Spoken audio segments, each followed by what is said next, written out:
Hello and welcome back to Paleocast. My name is Dave Marshall and I'm joined by Tom Fletcher again, and this is our fourth episode in our special series on Netflix's Life on Our Planet. Hello Tom, welcome back. Thank you very much. Thanks for having me again. No problems. So, episode 4, the fourth episode, where do you take us with this one? In 10 seconds. Okay, so we forgot to set my timer. While you get your timer, I'm going to start speaking. Tom, it is so unfair for you to start before I'm ready. All right, fine. 3, 2, 1, go. Oh no! So we start with probably one of my favorite scenes, which is Lystrosaurus waking up, and he's the survivor of the Phanerozoic extinction, and he's representative of lots of life forms that just managed to scrape through. And we go through the whole of reptile evolution and modern reptiles, and we end on the coolest dinosaurs to some people, the dinosaurs. 21 seconds. Oh no! That's double what we needed to do. Oh, okay, fine. It was probably the Lystrosaurus introduction in that, I think. It was very descriptive. Do you know what, though? Like, Lystrosaurus deserves his time in the sun because I don't think many documentaries have ever covered it, really. So, yeah, it's nice to give it. It was the first asset that you kind of saw being made whole as well. So, yeah, I felt like it deserved 8 seconds or whatever it was. Good. Yeah, I can't think of any documentary that's ever shown Lystrosaurus. I can't think of a CGI Lystrosaur. Maybe that's off just the top me. of my head. I'm sure you'll get listeners telling you, but I can't think of one off the top of my head now. Write in. Send your letters in. Yeah. Self-addressed envelope. I've seen Lystrosaurus before in a documentary at PO Box 252. Yeah, 252 MYA. Yeah. Right. So what is the scope of episode 4 then? Yeah. I mean, this is a big one because it's introducing the survivors of the mass extinction. Obviously, this is a post-apocalyptic world, massive climate crisis, and we meet the adorable Lystrosaurus, and from there, really, we track the life of the Triassic. This is a Triassic episode, the age of reptiles. I know some people are quite critical of talking about the age of fishes, the age of amphibians, but it is a really, really good way to teach people about this process, about this story. So we've got really good footage of modern reptiles interspersed with some VFX ones, weird and wonderful creatures that evolved in the Triassic, like pterosaurs, the erythrosuchid that we talked about on a previous episode. And yeah, I mean, it ends in possibly the most famous reptiles of all, the dinosaurs. It's a pretty epic episode.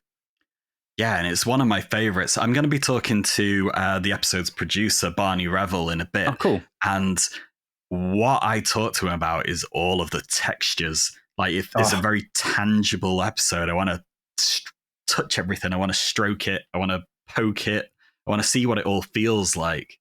Yeah, I mean, especially the erythrosuchid, it just has that wonderful attention to detail. With ILM, they have these wonderful knobs and dials that can change the material properties of these scales as well. So they can dial up I think it's called subsurface light scattering and that kind of thing, which, in previous CGI, you'd just have a flat surface and the light bounces off it. But you've actually got some light going through some of that material as well in this series. So it adds a realism which is very special. And as you say, you just want to touch it, don't you?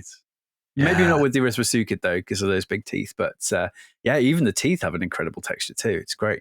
I love that there's just one big dial on a desk in my head, and it's like cranking it up. They're going to be angry at me for saying that. Crank the scales up. The reality is that some wonderful artist has to go across the model and actually, make those, has to sculpt those. So it is a lot of hard work that goes into that. But the material properties of these things, I think they have quite a lot of control over how that looks, and they dial in exactly what it should look like under intense sunlight of the Pangean sun. Yeah. Yeah, we've got a lot of talk about the CGI in this. We've got a lot of talk about the biomechanics as well. So I also speak to Professor Peter Falkingham from Liverpool John Moores University, who is a biomechanist. And we take a look at what it takes to get the biomechanics right in a CGI scene. Like, how much work goes into that, into just making something walk, into making something just feel like it's actually present on the screen, and what happens when that goes wrong. Yeah, that was a real learning curve, I think, because it's one thing to understand the biomechanics backwards, up and down, like Peter Falcom does, and he really, really does. But it only really came to life when we were going frame by frame through these videos and just making sure, the shoulder blade needs to move more, or the claw needs to raise slightly, further forward and faster. It really was frame by frame to get that walk cycle right in the first instance, and that was fascinating for both of us, I think. Yeah, and the thing that I love about this is that we also talk about the external environment. So, really important factor in everything is what the animal is interacting with. Is it a soft, muddy floor? Is it going through water? Is it going through air? This is movement in media.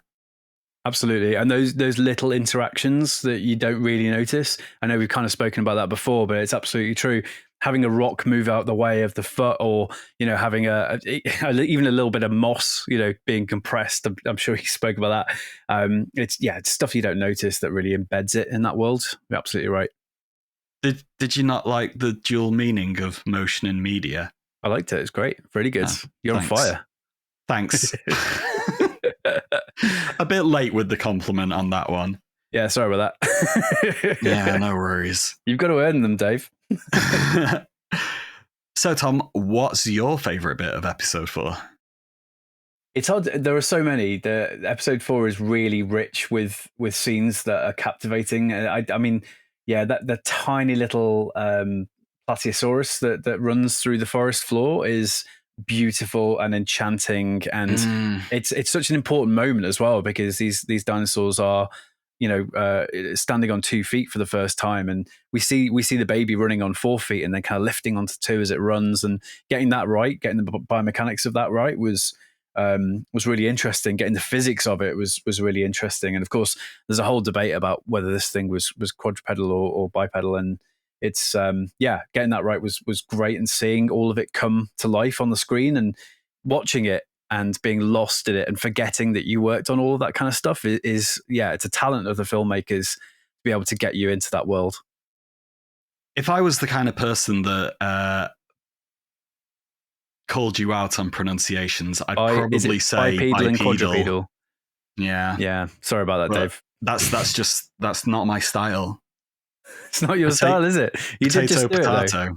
It, let it go. It's fine. Nobody got hurt. Dearie me. So that's mine. We've talked a little bit about how much you love the textures of some of those reptiles, but did you have a favorite scene at all? I